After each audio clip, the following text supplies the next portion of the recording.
Hi guys, स्वागत है आपका मेरे यूट्यूब चैनल पर।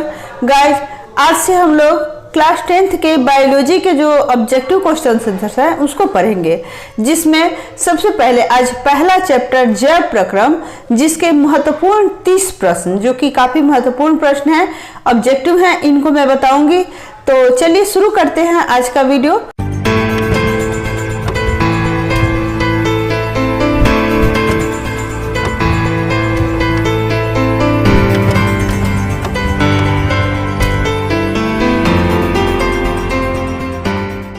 पहला क्वेश्चन है, पादप में जाइलम उत्तरदायी है, यानी किस कार्य के लिए पादप में जाइलम उत्तरदायी है, क्या कार्य होता है जाइलम का। तो जैसा कि आपको पता होगा कि पौधों में दो प्रकार के संवहन बंडल होते हैं, जाइलम और फ्लोएम, जिसमें फ्लोएम का तो कार्य होता है पत्तियों द्वारा तैयार भोज्य पदार्थ को पौधे के अन्य भागों में पहुंचाना, लेकिन जाइलम का कार्य होता है जल द्वारा अवशोषित जल और खनिज लवण को पत्तियों तक पहुंचाना। ठीक है, यानी मुख्य रूप से कह सकते हैं जाइलम जो है वह जल का वहन करता है। ठीक है, तो आंसर हो जाएगा ऑप्शन नंबर ए, यानी जल का वहन। दूसरा प्रश्न है, पत्तियों में गैसों का आदान प्रदान कहाँ होता है पत्तियों में। तो देखिए पत्तियों की जो संरचनाएं हैं उसमें सिरा भी शामिल है, रंध्र भी शामिल है और मध्य सिरा भी शामिल है, लेकिन गैसों का आदान प्रदान मुख्य रूप से सिराओं के द्वारा होता है। ठीक है, जिसे हम स्टोमा कहते हैं, स्टोमा या स्टोमाटा कहते हैं। तो आंसर हो जाएगा ऑप्शन नंबर बी, यानी रंध्र। तीसरा प्रश्न है, स्लाइड को सर्वप्रथम कंपाउंड माइक्रोस्कोप से देखा जा सकता है, कितने गुना पे रखकर देखा जा सकता है, 5 गुना पे, 10 गुना पे, 25 गुना पे या 45 गुना पे। तो आंसर क्या हो जाएगा, आंसर हो जाएगा 10 गुना पे रखकर देखा जा सकता है, यानी ऑप्शन बी। अगला प्रश्न है, रक्त का कौन सा, यानी रक्त का कौन सा भाग घायल स्थान से रक्त स्त्राव के मार्ग को रक्त का थक्का बनाकर अवरुद्ध कर देता है। ठीक है, यानी हम कह सकते हैं कि रक्त का कौन सा भाग है जो रक्त के थक्का बनने में सहयोग करता है। ऑप्शन है लाल रक्त कोशिकाएं आरबीसी, श्वेत रक्त कोशिकाएं डब्ल्यूबीसी, प्लेटलेट्स या फिर लसिका। तो आंसर हो जाएगा ऑप्शन नंबर सी, यानी प्लेटलेट्स। यह रक्त के थक्का बनने में सहायक होता है, ऑप्शन नंबर सी। अगला प्रश्न है, हृदय से रक्त या रुधिर को संपूर्ण शरीर में पंप किया जाता है। हृदय से जो रक्त है वह शरीर के संपूर्ण भागों में कहां से पंप किया जाता है, फेफड़ों द्वारा, नीलयों द्वारा, आलिंदों द्वारा या इनमें सभी। तो देखिए मुख्य रूप से तो हम कहते हैं कि हृदय के द्वारा जो रक्त है वह शरीर के सभी भागों में पंप किया जाता है, लेकिन हृदय के भाग के बारे में पूछा गया है। यहाँ जो क्वेश्चन है उसके कहने का तात्पर्य यह है कि हृदय के किस भाग से रक्त जो है वह पूरे शरीर में भेजा जाता है या पंप किया जाता है। तो आंसर हो जाएगा ऑप्शन नंबर बी, यानी नीलयों के द्वारा, नीले के द्वारा। ठीक है, अगला प्रश्न है प्रश्न नंबर 6, ईसीजी। ईसीजी का पूरा नाम क्या है। ठीक है, ईसीजी का पूरा नाम क्या है। तो देखिए यहाँ पे दिया हुआ है ऑप्शन में इलेक्ट्रोकार्डियोग्राम, इलेक्ट्रोकार्डियोग्राफ, इलेक्ट्रोकॉर्पोरेशन ग्राम या इनमें से कोई नहीं। तो देखिए ईसीजी यह जांच करने के लिए किया जाता है। इलेक्ट्रोकार्डियोग्राफ इसका पूरा नाम या फुल फॉर्म होता है, इलेक्ट्रोकार्डियोग्राफ, ऑप्शन नंबर बी। इसका प्रयोग किया जाता है हृदय की जांच करने के लिए। यह देखा जाता है इसकी जांच से कि हृदय जो है वह सही तरीके से कार्य कर रहा है या नहीं। तो आंसर हो जाएगा ईसीजी का पूरा नाम इलेक्ट्रोकार्डियोग्राफ।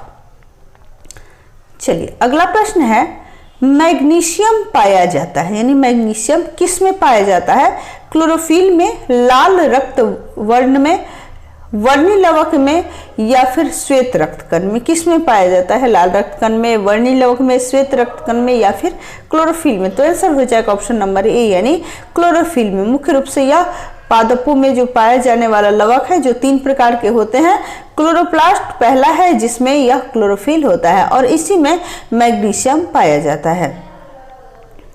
अगला जो प्रश्न है वह है 8वां प्रश्न, निम्नलिखित में से किसे कोशिका का ऊर्जा मुद्रा के रूप में जाना जाता है। मतलब ऊर्जा कौन सप्लाई करता है, किसके द्वारा कोशिका को ऊर्जा मिलती है, किस रूप में मिलती है। ठीक है, तो ऑप्शन है एडीपी, एटीपी, डीटीपी या पीडीपी। तो आंसर हो जाएगा ऑप्शन नंबर ए, यानी सॉरी ऑप्शन नंबर हो जाएगा ऑप्शन नंबर बी। आंसर हो जाएगा एटीपी यानी एडिनोसाइन ट्राइफॉस्फेट।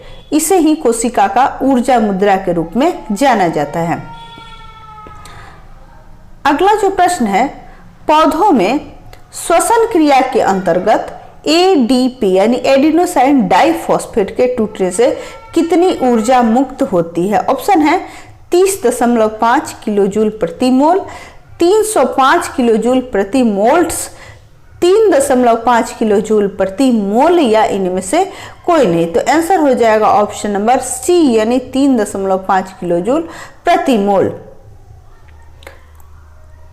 अगला प्रश्न, प्रकाश संश्लेषण क्रिया में ऑक्सीजन बाहर निकलता है, यानी किससे ऑक्सीजन बाहर निकलता है, जल से, CO2 से, ग्लूकोज से या डिक्टियोजोम से। तो प्रकाश संश्लेषण में डिक्टियोजोम की कोई भूमिका नहीं होती। मतलब यहाँ पे आंसर हो जाएगा जल से, यानी जल के टूटने से ही ऑक्सीजन मुक्त होता है। अगला प्रश्न है, स्वपोषी पोषण के लिए आवश्यक है। क्या क्या आवश्यक है स्वपोषी पोषण के लिए? तो जैसा कि आपको पता है कि स्वपोषी पोषण के लिए CO2, क्लोरोफिल, सूर्य का प्रकाश और जल आवश्यक होता है, लेकिन यहाँ जल ऑप्शन में नहीं दिया हुआ है। ठीक है, तो जो ऑप्शन दिए हुए हैं वो तो सभी आवश्यक हैं ही। तो आंसर हो जाएगा ऑप्शन नंबर डी यानी इनमें सभी।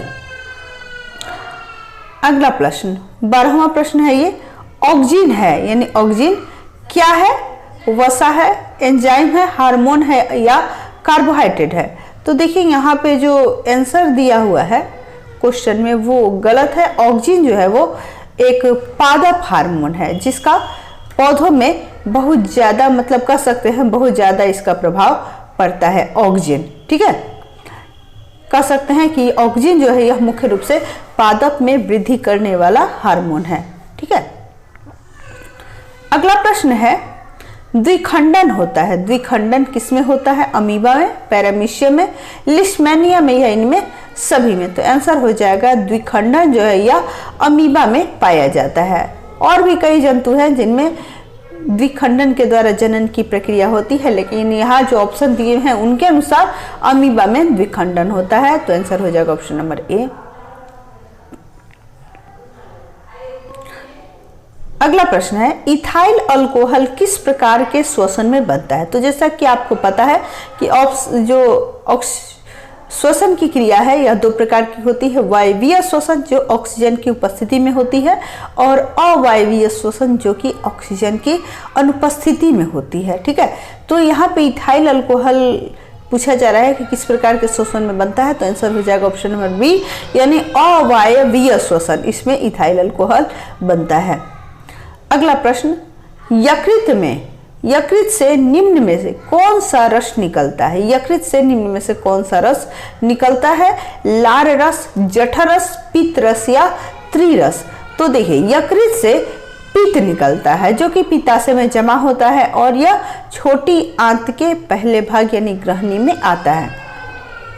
पित्त का मुख्य कार्य यही होता है कि यह अमाशय से आए हुए अम्लीय भोजन को क्षारीय बनाए ताकि अग्नाशय से जो पाचक एंजाइम आते हैं उनकी प्रतिक्रिया भोजन पर हो सके। ठीक है, तो यकृत से पूछा जा रहा है कि कौन सा रस निकलता है। तो आंसर हो जाएगा पित्त रस। अगला प्रश्न है, प्रकाश संश्लेषण होता है किसमें होता है? प्रकाश संश्लेषण कवकों में, जंतुओं में, हरे पौधों में या फिर परजीवियों में। तो प्रकाश संश्लेषण जो है यह हरे पौधों में होता है क्योंकि हरे पौधों में क्या होता है? क्लोरोफिल होता है जो कि प्रकाश संश्लेषण के लिए अत्यंत ही आवश्यक है। यानी कह सकते हैं कि क्लोरोफिल के बिना प्रकाश संश्लेषण की क्रिया संपन्न नहीं होती है और वो हरे पौधों में ही पाया जाता है। तो आंसर हो जाएगा ऑप्शन नंबर सी। अगला प्रश्न है, हरे पौधे कहलाते हैं, क्या कहलाते हैं? उत्पादक, अपघटक, उपभोक्ता या आहार श्रृंखला। तो हरे पौधे जो हैं वो उत्पादक कहलाते हैं, यानी भोजन बनाने की क्षमता मुख्य रूप से देखा जाए तो हरे पौधों में ही होती है। अगला प्रश्न है 18वां प्रश्न, इनमें सामान्यतः किसका उपयोग कोशिका द्वारा ऊर्जा उत्पादन के लिए होता है? एमिनो अम्ल का, वसा अम्ल का, ग्लूकोज का या फिर सुक्रोज का? तो कोशिका द्वारा ऊर्जा उत्पादन के लिए मुख्य रूप से ग्लूकोज का प्रयोग होता है, या ग्लूकोज के द्वारा ही कह सकते हैं कि कोशिका जो ऊर्जा का उपयोग करती है वो उस ऊर्जा का उत्पादन ग्लूकोज के द्वारा ही होता है।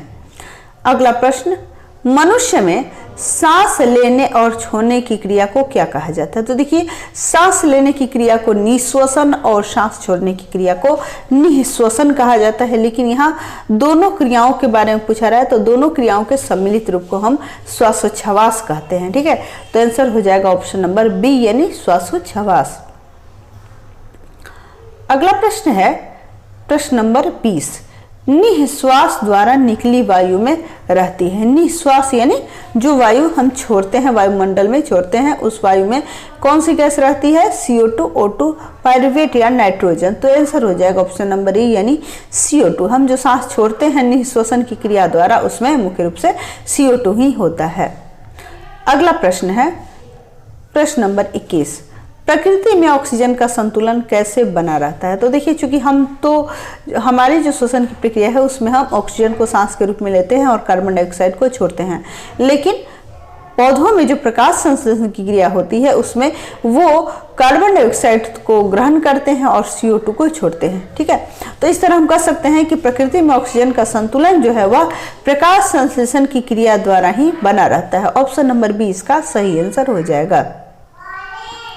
अगला प्रश्न है, रक्त इनमें किसकी उपस्थिति के कारण लाल दिखता है? यानी रक्त के लाल दिखने का कारण क्या है?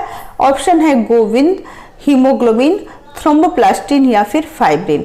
तो रक्त में जो हीमोग्लोबिन पाया जाता है जिसे हम RBC भी कहते हैं, ये हीमोग्लोबिन एक विशेष प्रकार का प्रोटीन है जिसमें ऑक्सीजन को कह सकते हैं ऑक्सीजन के अणुओं से संयोजन करने की एक विशेष क्षमता होती है। ठीक है, इसी के कारण रक्त जो है वह लाल दिखता है। तो आंसर हो जाएगा ऑप्शन नंबर बी यानी हीमोग्लोबिन। अगला प्रश्न है, इनमें कौन प्रकाश संश्लेषी अंगक है? प्रकाश संश्लेषी अंगक के बारे में पूछा जा रहा है, हरित लवक, पत्ती, स्टोमाटा या फिर जड़? तो आंसर हो जाएगा ऑप्शन नंबर ए यानी हरित लवक, क्योंकि हरित लवक या क्लोरोप्लास्ट इसमें ही क्लोरोफिल होता है जो प्रकाश संश्लेषण के लिए उपयोगी होता है। ठीक है, अगला जो प्रश्न है वह है, वायुमंडल में CO2 गैस की उपस्थिति कितनी है? यहाँ सिर्फ CO लिखा हुआ है लेकिन यहाँ पे होना चाहिए CO2। CO2 जो है वह छूट गया है। ठीक है, CO2 गैस की उपस्थिति कितनी होती है? 0.01%, 0.05%, 0.03% या 0.2%? तो आंसर हो जाएगा ऑप्शन नंबर सी यानी 0.03%। इतना प्रतिशत कार्बन डाइऑक्साइड जो है वह वायुमंडल में उपस्थित होती है। अगला प्रश्न है प्रश्न नंबर 25, ग्रहणी किसका भाग है? मुख गुहा का, अमाशय का, छोटी आंत का या फिर बड़ी आंत का? तो देखिए, ग्रहणी जो है या डिओडिनम कहते हैं, यह छोटी आंत का पहला भाग है और इसके अलावा छोटी आंत का और भी दो भाग है, इलियम और जेजुनम। ठीक है, तो ग्रहणी जो है वह छोटी आंत का भाग है। ऑप्शन नंबर सी इसका सही आंसर हो जाएगा। अगला प्रश्न, हरे पौधों में पोषण की विधि कहलाती है? कौन सी विधि कहलाती है? हरे पौधों में जो पोषण की विधि है वह क्या कहलाती है? प्राणी समभोजी पोषण, पर पोषण, स्वपोषण या इनमें से कोई नहीं? तो आंसर हो जाएगा इसका ऑप्शन नंबर सी यानी स्वपोषण। हरे पौधे जो हैं वे अपना भोजन स्वयं बनाते हैं प्रकाश संश्लेषण की क्रिया द्वारा, इसलिए उनमें जो पोषण पाई जाती है वह विधि स्वपोषण कहलाती है। अगला प्रश्न है, अमीबा है मतलब अमीबा किस प्रकार की पोषण विधि वाला जंतु है? स्वपोषी, मृतजीवी, प्राणी संभोजी या इनमें से कोई नहीं? तो मनुष्य को जैसे मनुष्य भोजन ग्रहण करते हैं इसी प्रकार अगर कोई जंतु भोजन करता है तो यह पोषण की प्रक्रिया जो है यानी पोषण की यह विधि जो है उसे हम प्राणी संभोजी कहते हैं। अमीबा में भी इसी प्रकार की पोषण विधि पाई जाती है। तो आंसर हो जाएगा ऑप्शन नंबर सी यानी प्राणी संभोजी।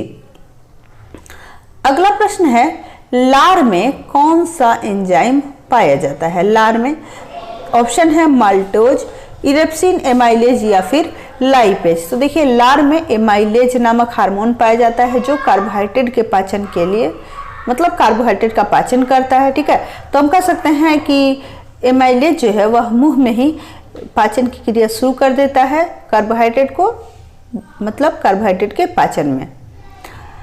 अगला प्रश्न है वसा का पाचन किसके द्वारा होता है, यानी वसा पाचक एंजाइम कौन सा है, पेप्सिन, टाइलिन, एमाइलेज या फिर लाइपेज। तो वसा का पाचक एंजाइम जो होता है वो होता है लाइपेज। ऑप्शन नंबर डी इसका सही आंसर हो जाएगा। अगला प्रश्न, मनुष्य में पाचन क्रिया कहाँ से आरंभ होती है, मलाशय से, अग्नाशय से, मुख से या फिर ग्रहणी से। तो देखिए पाचन की जो प्रक्रिया है अभी मैंने बताया, लार में टाइलिन नामक हार्मोन होता है जो कार्बोहाइड्रेट का पाचन मुंह में ही शुरू कर देता है। तो आंसर हो जाएगा मुंह में, यानी मनुष्य में पाचन की क्रिया जो है यह मुंह में ही शुरू हो जाती है। तो चलिए इसी के साथ आज का वीडियो यहीं पे ख़त्म करते हैं। ये जो क्वेश्चन है ये काफ़ी इंपॉर्टेंट है और इन्हीं में से एग्जाम में पूछा जाता है। और अब तो 50 ये जो ऑब्जेक्टिव क्वेश्चन है ये काफ़ी महत्वपूर्ण माना गया है और हो सकता है कि आने वाले समय में ऐसा हो कि सब्जेक्टिव क्वेश्चन हो ही नहीं, सिर्फ ऑब्जेक्टिव हो। तो चलिए इसी के साथ आज का वीडियो यहीं पर ख़त्म करते हैं। धन्यवाद।